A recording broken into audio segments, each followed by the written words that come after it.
My name is Imelda, and my husband was diagnosed at the age of 64 with young onset Alzheimer's disease.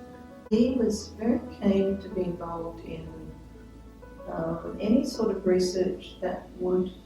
perhaps contribute to someone who was going to follow him on the journey, having a better prognosis, perhaps a better quality of life than he was going to experience. I wasn't aware of how that was going to come about though, because I wasn't aware of how to get involved with researchers. It was a totally foreign field to me. Once Graham had been in care for a couple of years, I thought, and by this time I was able to do a little bit more looking around, and I thought I would try and find out something about brain research, whether people wanted brain donations and that sort of thing. And I was extremely disappointed to find out that if we had connected with the brain bank and that type of organisation when Graham was first diagnosed, or even earlier in his journey, then his journey would have been useful to them because they would have been able to look at it chronologically. But because we didn't know, at the time when I contacted them, they said, "No, I'm sorry, we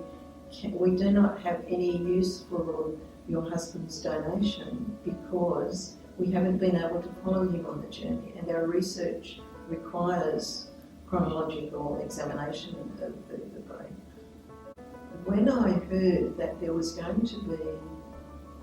a project set up where researchers would be connected with people who would be able to help them in their research, with consumers who were experiencing the journey, particularly with dementia, I was really excited about that, because this means that a carer who wants to do research or wants to be involved in research. Personally, my involvement with research since the late days of my husband's journey and since he died has been stimulating, affirming, invigorating, and it has given me a whole new passion for being able to continue what I see as my husband's legacy in using his contribution to impact research, and having a voice, being validated in the part of the journey that I had with him, because someone sees my contribution and my experience and my part in the conversation as really worthwhile.